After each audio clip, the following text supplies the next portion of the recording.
15 जून को केंद्रीय गृह मंत्री अमित शाह लखनऊ दौरे पर रहे। इस दौरान वो उत्तर प्रदेश पुलिस भर्ती की नियुक्ति पत्र वितरण समारोह में भी शामिल हुए, जिसमें कई सियासी संकेत देखने को मिले।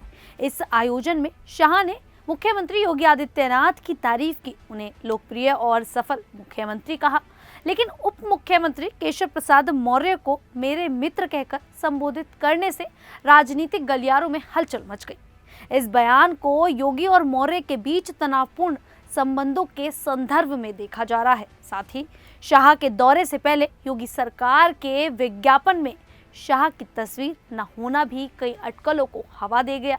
अमित शाह ने योगी आदित्यनाथ को सफल और लोकप्रिय मुख्यमंत्री और केशव प्रसाद मौर्य को अपना मित्र क्यों कहा, इस पर आगे बात करेंगे। उससे पहले थोड़ा समझ लेते हैं कि योगी और केशव मौर्य के बीच तनाव क्यों और कब से चला आ रहा है और इस बयान से दोनों के बीच कितना तनाव बढ़ सकता है। बात 2017 की है कि जब बीजेपी की प्रचंड जीत के बाद केशव प्रसाद मौर्य, जो तब प्रदेश अध्यक्ष थे, मुख्यमंत्री पद के प्रबल दावेदार माने जा रहे थे। उनकी तस्वीर बीजेपी के घोषणा पत्र में थी, लेकिन अंतिम समय में योगी आदित्यनाथ को मुख्यमंत्री बनाया गया।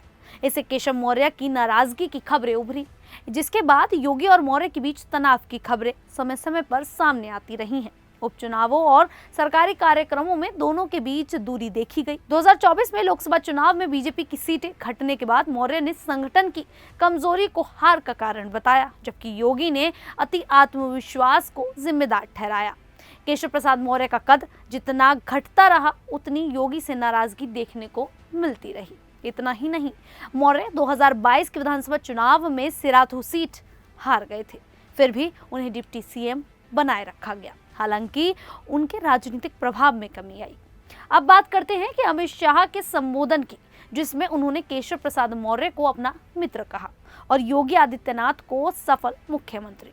शाह ने मंच पर योगी को लोकप्रिय और सफल कहकर उनकी स्थिति मजबूत करने का संदेश दिया, लेकिन मौर्य को मित्र कहकर उनके महत्व को भी रेखांकित किया। यह संबोधन बीजेपी की आंतरिक राजनीति में अगले पिछड़े समीकरण को बैलेंस करने की रणनीति का हिस्सा माना जा रहा है। मौर्य जो पिछड़ा वर्ग से हैं, उनको बढ़ावा देकर बीजेपी 2027 के विधानसभा चुनाव में ओबीसी वोटों को मजबूत करना चाहती है, खासकर जब सपा नेता अखिलेश यादव ओबीसी बनाम ठाकुर का नैरेटिव बना सकते हैं। अब सवाल उठता है कि अमित शाह का योगी या केशव मौर्य किसके साथ अच्छा रिश्ता है, तो जवाब मिलेगा केशव प्रसाद मौर्य से।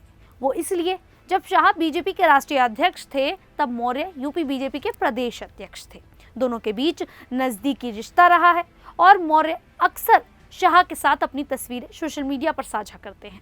शाह का मित्र कहना इस रिश्ते को सार्वजनिक रूप से मजबूत करने का इशारा हो सकता है। कुछ विश्लेषकों का मानना है कि शाह मौर्य को भविष्य में यूपी बीजेपी का प्रदेश अध्यक्ष बनाकर उनकी स्थिति मजबूत कर सकते हैं, जिससे संगठन और सरकार के बीच संतुलन बना रहे।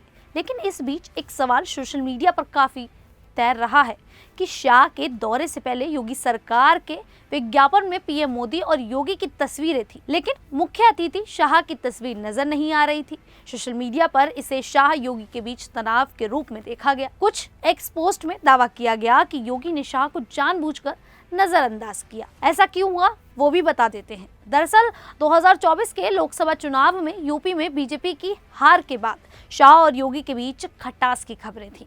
ठाकुर समुदाय की पंचायतों को हार का कारण माना गया, जिससे दोनों नेताओं के रिश्ते प्रभावित हुए। हालांकि 10 जून 2025 को शाह और योगी की मुलाकात को ऑल इज वेल का संदेश माना गया और 15 जून को शाह के बयान का सियासी संदेश यही है कि यूपी की जटिल जातीय राजनीति में बीजेपी अगड़े यानी ठाकुर, योगी और पिछड़े यानी मौर्य नेताओं के बीच संतुलन बनाना चाहती है। शाह का मौर्य को मित्र कहना ओबीसी समुदाय को संदेश देता है कि पार्टी उनके नेतृत्व को महत्व देती है। पंचायत चुनाव 2026 और विधानसभा चुनाव 2027 से पहले बीजेपी संगठन को मजबूत करना चाहती है। शाह का दौरा और उनका बयान इस दिशा में एक रणनीति का हिस्सा है। सपा प्रमुख अखिलेश यादव ने एक्स पर लिखा, इन्होंने इश्तहार में न लगाया उनका चित्र, उन्होंने किसी और को कह दिया मित्र। यह योगी शाह तनाव और मौर्य की स्थिति पर कटाक्ष था। खैर, अमित शाह का केशव मौर्य को मित्र कहना एक सोची समझी सियासी चाल थी, जिसका मकसद योगी के नेतृत्व को समर्थन देते हुए मौर्य के ओबीसी चेहरे को मजबूत करना और पार्टी के भीतर एकता का संदेश देना था। विज्ञापन में शाह की तस्वीर न होना तनाव की ओर इशारा करता है, लेकिन शाह के बयान और योगी की मौजूदगी से बीजेपी ने सब ठीक का संदेश देने की कोशिश की। ये घटना यूपी की सियासत में 2027 के लिए बीजेपी की रणनीति और जातीय समीकरणों को संतुलित करने के प्रयास को दर्शाती है। खैर, अब इस पूरे मामले को लेकर आप लोगों की क्या राय है, आप हमें कमेंट करके जरूर बताइएगा। फिलहाल अभी के लिए इतना ही, फिर हाजिर होंगे ऐसे ही देश और दुनिया से जुड़ी बड़ी खबरों के साथ। तब तक के लिए देखते रहिए द न्यूज़ 15।